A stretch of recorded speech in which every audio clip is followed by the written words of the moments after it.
Kung sa gitna ng iyong buhay, sa rurok ng iyong tagumpay, kung kailan pakiramdam mo hawak mo na ang mundo, sa isang iglap, magiging ganito.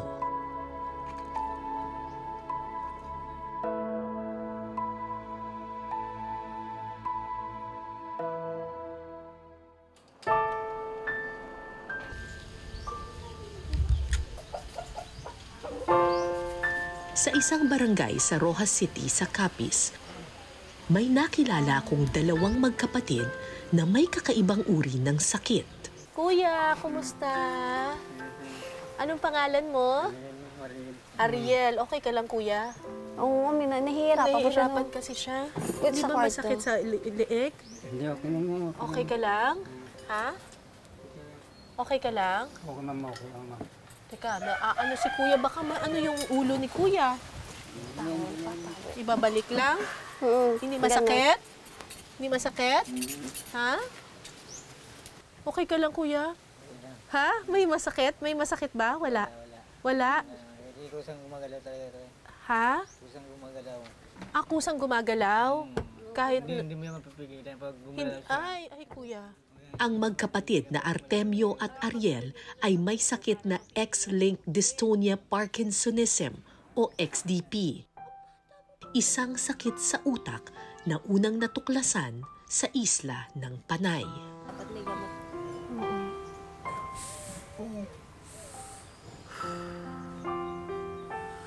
Ang problema sa sa sakit na dystonia, parang may involuntary movement sila. So, ang sabi sa amin ng doktor, parang nakakapagod yun kasi parang continuously parang nagwo-workout ka. Parang gumagalaw yung katawan mo kahit na gusto mo namang magpahinga na. Bagamat utak ang puntirya ng sakit na ito, hindi apektado ang pag-iisip ng taong may dystonia. Normal ang isipan, pero di mo kontrolado ang katawan.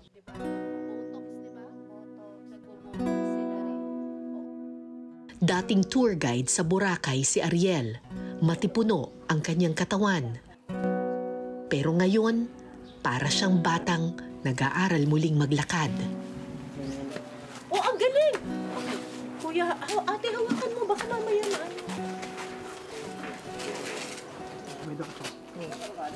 Kaya? Oh, malakas pa eh. Pwede pa mag-diving, oh. Kumpara sa kanyang kuya, masayahin at palabiro ang nakababatang Artemio. Saan tayo pupunta? Boracay? Gusto mo pumunta Boracay? Kalibo muna tayo. Ha? Kalibo muna. Habang kami lumalakad, nalaman kong dati palang scuba diver si Artemio. Maliksi, mahusay lumangoy at walang takot sa mundo. Uy, sabi mo pag mahuhulog ka. Kaya pala kahit gaano kahina ang kanyang katawan, nararamdaman ko ang lakas ng loob sa kanyang bawat hakbang. Tigil muna. Tumayo na po ito, hindi na magawa.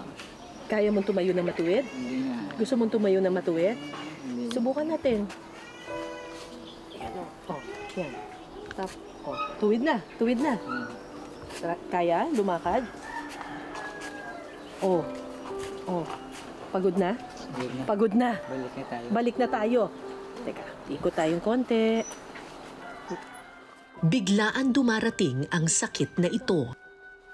Sa kaso ni Artemio, tinamaan siya ng dystonia habang nasa ilalim siya ng tubig. Bigla na lang daw hindi niya makontrol ang kanyang leeg. So, anong nangyari nung nandun kayo sa ilalim ng tubig? Biglang gumalaw yung ulo ninyo? Kaya umangat ako bigla. Delikado yun, kuya. Tapos na ako, nagsandal lang ako sa plywood. Oo. Desisyon ako lang ako muna dito muna. Oo. Kasi parang lumalala eh. Lumala na. Lumala ang kanyang kondisyon hanggang sa buong katawan na niya ang apektado. Tinanggap ko na lang na ganito na talaga eh. Tinanggap mo na lang? Wala na akong magagawa eh. Nandito na ito eh.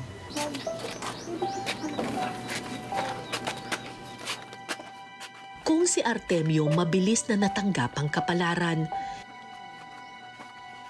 hindi ang kanyang pamilya.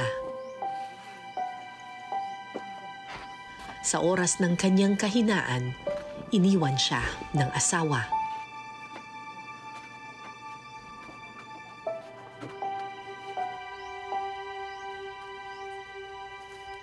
Ang kapatid nilang si Elsa ang nagsakripisyo para alagaan ang kanyang dalawang kuya.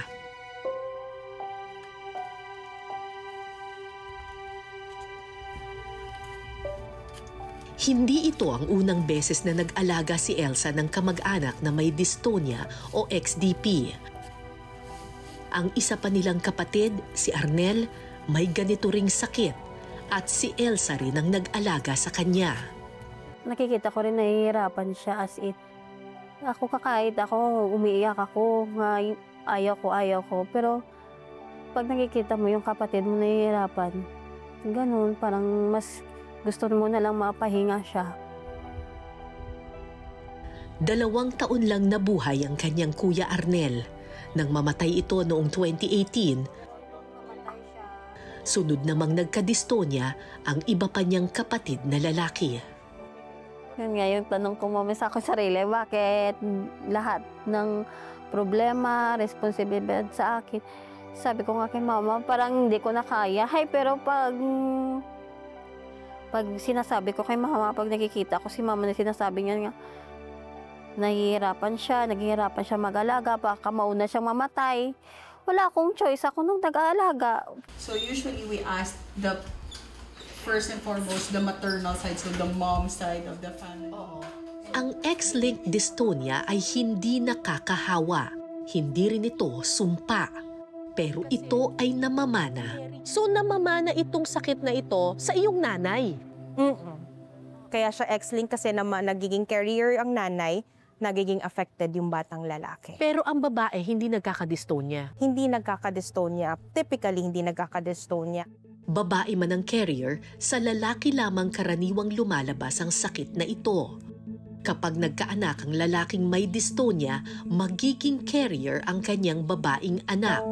Hindi lalabas ang sintomas ng sakit sa babae, pero kapag nagkaroon na ng lalaking anak ang babaeng carrier, may posibilidad na doon lumabas ang dystonia. Nag-uumpisa ang sakit ng XDP, usually around 30 to 40 years old nagsa-start. Sa pagkabata, hindi mo makikita? Wala. Hindi siya nagmamanifest sa mga bata. So, ibig sabihin kung 30 years old, may possibility na may asawa na siya nito? Posible. Ito Kaya yung prime of life. Maipapasa pa? Yes po. Kaya ito yung gusto natin na matulungan kasi ito yung mga lalaki na at 30 years old dapat nagtatrabaho, nasa peak ng career, nasa peak ng kanilang buhay, ng pag-aasawa, ng pag-aanak, pagiging tatay, pagiging breadwinner ng family, nahahalt yun o natitigil dahil sa kanilang sakit. Sa pamilya ni Elsa, dahil may dystonia ang kanyang lolo, naging carrier ng sakit ang kanyang ina. At ito ang naipasa ng kanilang ina sa kanyang 3 lalaking anak.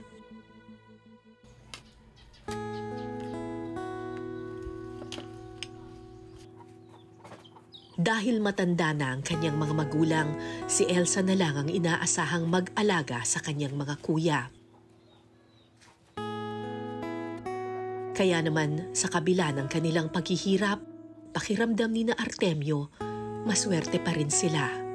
Maswerte sila kay Elsa. Hanggang kailan mo sila alagaan? Hanggang mawala na sila, ma. Kaya ko, ma. Kaya ko pa kasi,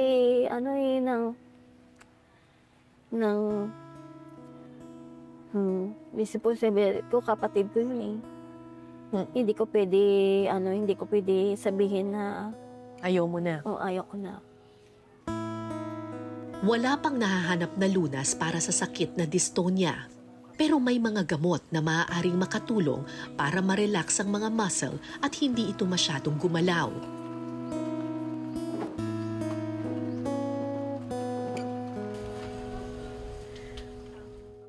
Kaya kagandahan. Ipinakita sa akin ng doktor ang itsura ni Artemio noong 2022 bago siya makainom ng gamot.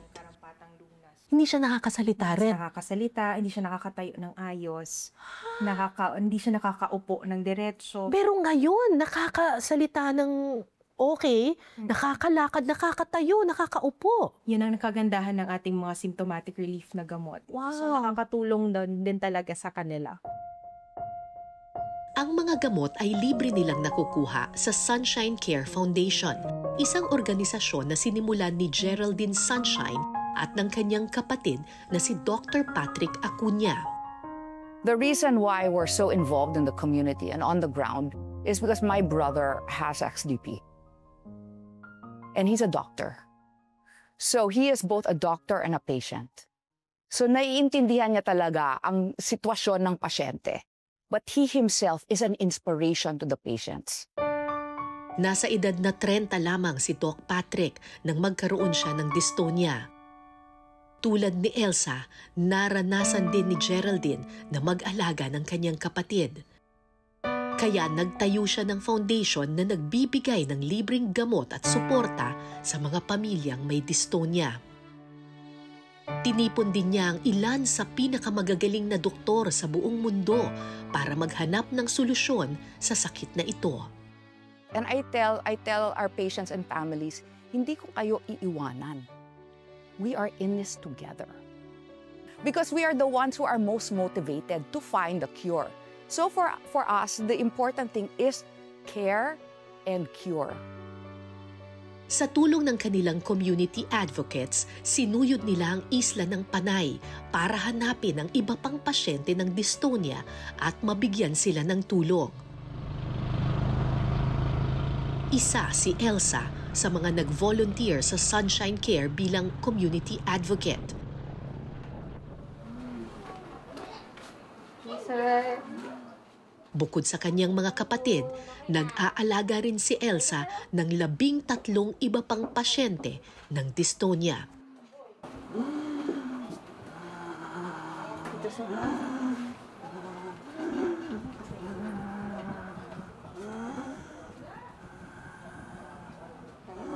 Ay, Diyos ko. Hi, Kuya. Okay ka lang? Kumain ka na?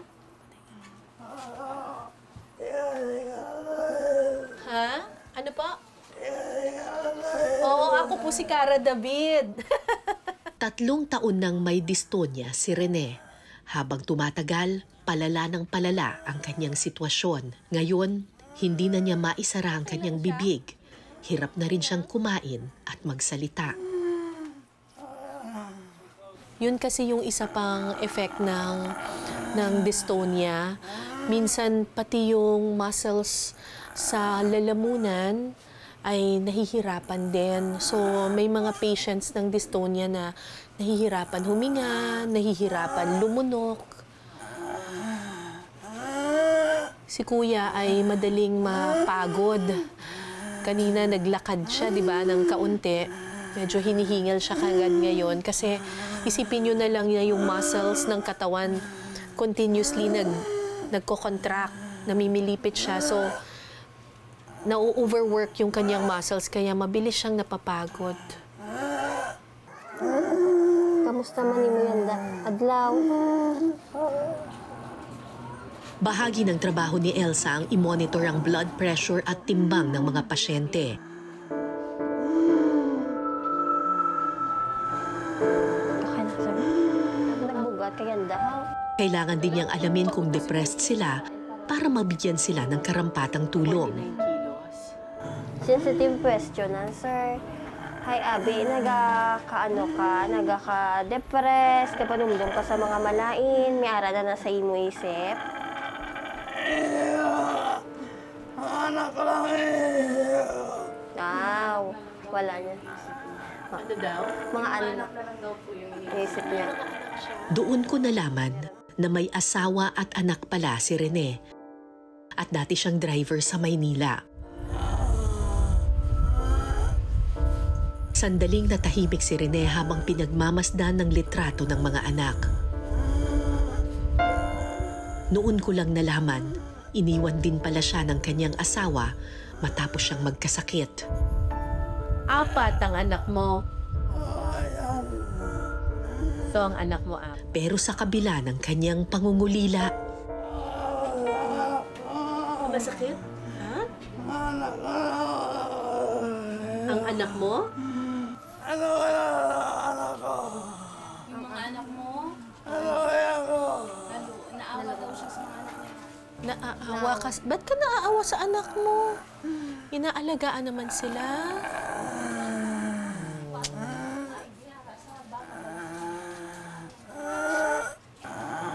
Ganun talaga kapag tatay, kahit may sakit na sila, ang iniisip pa rin anak nila.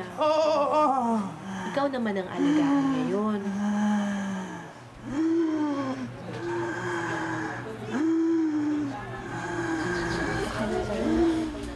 bukod kay Rene, may dystonia rin ang kanyang kapatid na lalaki.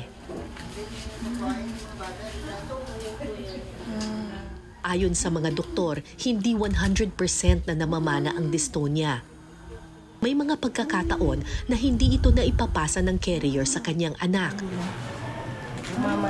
Pero labis pa rin ang pangamba ng mga pamangking nag-aalaga kay Rene. So ikaw, may anak ka ring lalaki? Oo, 2. Oo. Eh, yun lagi kong pinapa-nalangin na sana wag.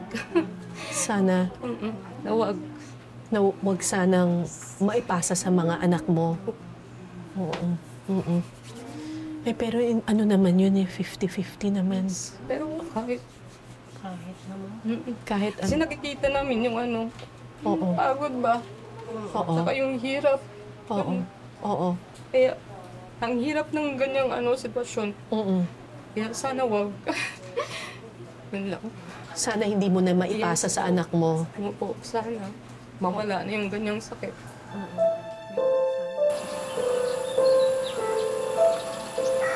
Pinsan mo, paano mo siya... Tulad ni Mean, may takot din sa dystonia si Elsa, lalo pat 7 lalaki sa kanilang pamilya ang tinamaan na ng sakit na ito.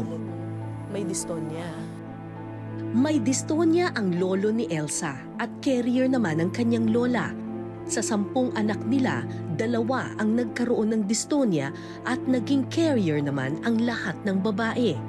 Pinsan ni Elsa ang susunod niyang pasyente.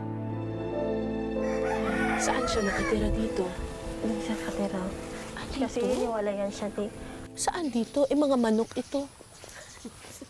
Ito yan siya. Okay. Mag-isa lang siya dito? Oo, mag-isa lang siya dito. Tapos pinibisita na lang siya ng...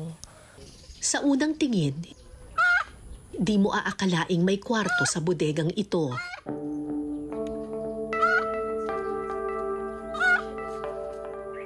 Hinayaan na lang siya ng kanyang mga magulang na mabuhay mag-isa. Hinahatiran na lang ng bigas at gulay. Lang. Kahit tumulong. Isang paalamang ni Gilbert ang apektado ng dystonia. Pero hirap pa rin siya sa pagkilos, lalo na sa pagbabalanse.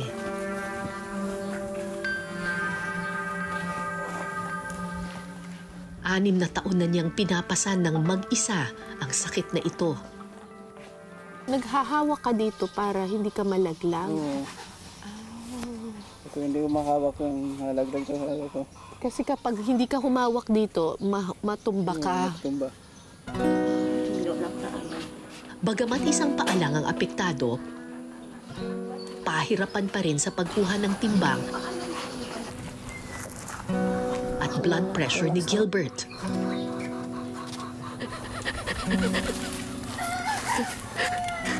Problema po, hindi niyo makuha ang BP kasi Mahulag siya. nahuhulog. So anong gagawin ko? Pwede kapitan mo na siya. Kakapitan ko siya dito. Sadali lang po talaga. Wag lang po gagalaw. Huwag lang tutog gagalaw, ma'am. So, kasi pag walang tao dito sa likod niya, mahulog siya. Oo. Sige po. Mahulog na ako. Oh, sige po. Hawak ka dito. Hawakan ko dito. Ganyan. Kuya, okay yan?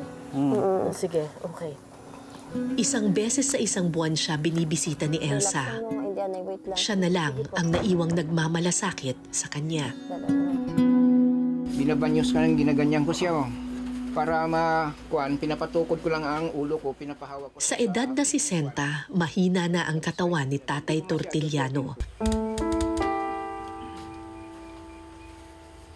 Pero kahit kailan, hindi niya iniwan ang anak niyang si Ray.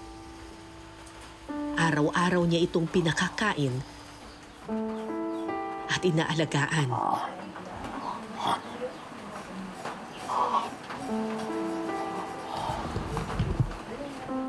Dating kontesera si Ray, pero ibang laban na ang hinaharap niya ngayon. Hindi na siya nakalalakad at nakauupo. Costume kung ano. Mahilig siya sumayaw. Dancer siya. Noon, pagkatapos, Miss Gay.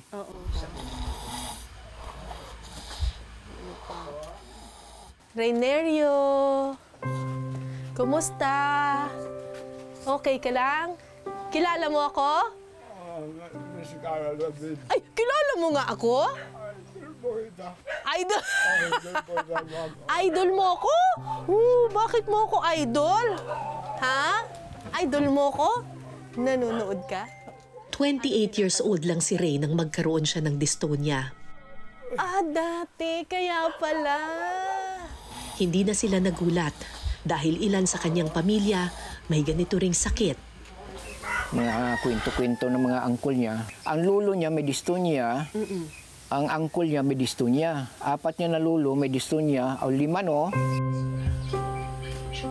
Bukod sa pagiging kontesera, mahilig ding gumala at magbisikleta si Ray.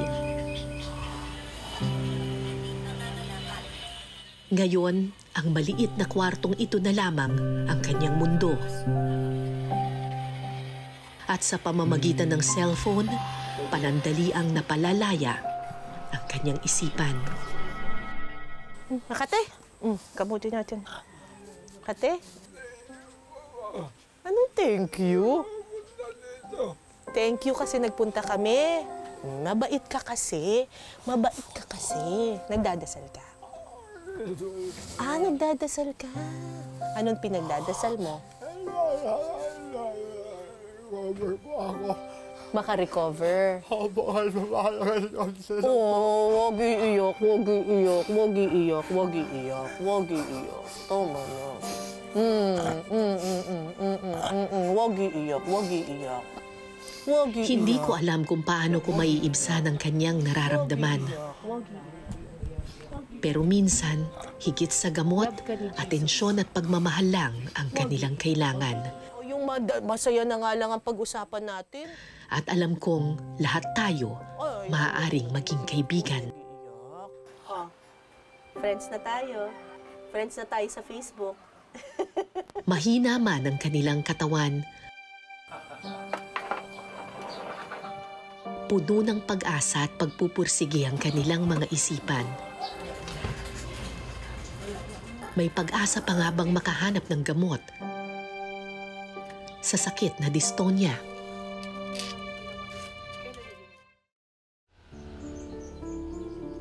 Dekada 60 nang unang matuklasan ang sakit na dystonia sa Capiz, sa isla ng Panay. Dahil namamana ang sakit na ito, karamihan ng nagkaroon ng dystonia ay pawang mga taga-Panay. Pero dahil itinatago noon ng mga pamilya ang mga kamag-anak nilang may dystonia, hindi nasimula ng paghahanap ng gamot para dito. Nagbago ito nang dumating ang Sunshine Care Foundation. Nagkaroon ng pag-asa ang mga pamilyang may dystonia at lakas loob silang nagpatingin sa doktor at nagbigay ng blood samples. Ito ngayon ang pinag-aaralan ng mga sayantipiko ng Collaborative Center for XDP para pag-aralan ng sakit at makahanap ng gamot sa dystonia. It is the world's top scientists in movement disorder who are helping us there. So through that, we were able to find the gene.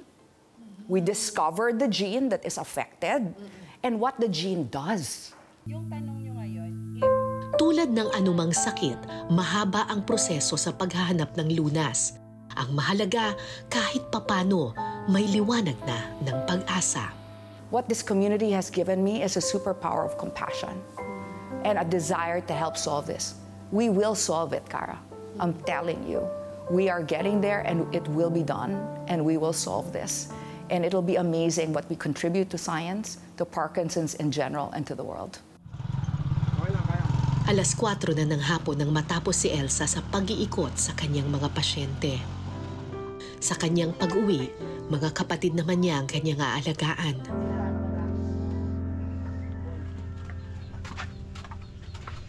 Hindi ko alam kung saan siya kumukuha ng lakas. At ni minsan, hindi ko siya nakitang umiyak. Hindi, ayaw ko kasi makita nila na mahina ako, ma'am. Gusto ko, kung ano nakikita nila sa akin, yun na yun.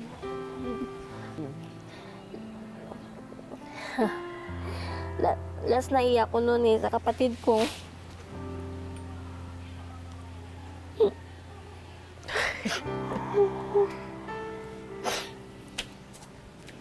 Okay lang.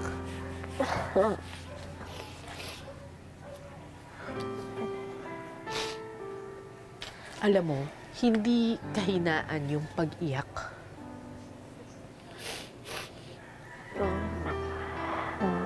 Kailangan ilabas mo rin. Hindi ibig sabihin na umiiyak ka, mahina ka.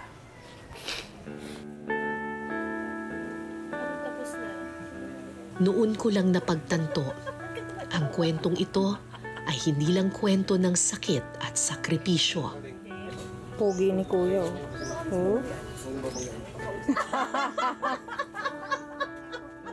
Higit sa sakit, ito ay kwento ng malasakit. At higit sa pera at medisina, ang kailangan nila ay pag-asa. Pag kunyari gumaling ka na sa sakit mo, ano yung unang-una mong gagawin? Mag-helmet diving ako ulit. Mag-scuba diving ka? Gusto mo makita ang dagat? Oo. Maligo sa dagat? Yung pinakadabi sa amin eh. Dagat. Masaya ka sa dagat? Dapat pala magpunta tayo sa dagat. Sasama ko yung anak ko, marunong din.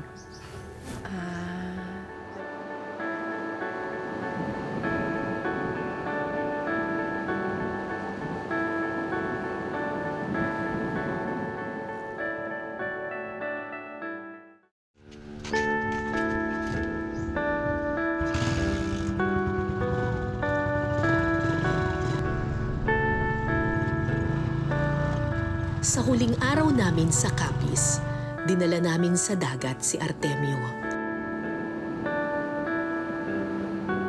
Batid kong hirap siya sa paglalakad, pero sa sandaling iyon, parang nanumbalik ang sigla sa kanyang mukha. Magpupo kaya tayo dito. Mahina man ang kanyang katawan dahil sa malasakit ni Elsa, nabuhay muli ang kanyang pag-asa. Tuloy. Pag tuloy-tuloy na gumaling ka, Punta ko sa'yo. pupunta ka sa akin. Tapos, Punta tayo, bitch. pupunta tayong beach. Maliligo tayo sa beach. Simple lang. Tayo. Magsiswimming tayo.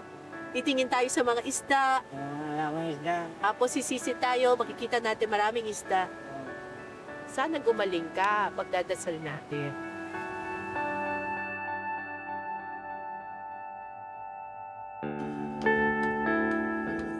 Walang katiyakan kung kailan matatapos ang ating mga problema. Pero pwede tayong kumapit sa pag-asa. Walang iisang lunas sa lahat ng sakit. Pero pwede tayong kumapit sa malasakit. Wala kang magagawa kung ika'y nag-iisa. Kaya kakapit tayo sa isa't isa. Ako po si Cara David at ito po ang Eyewitness.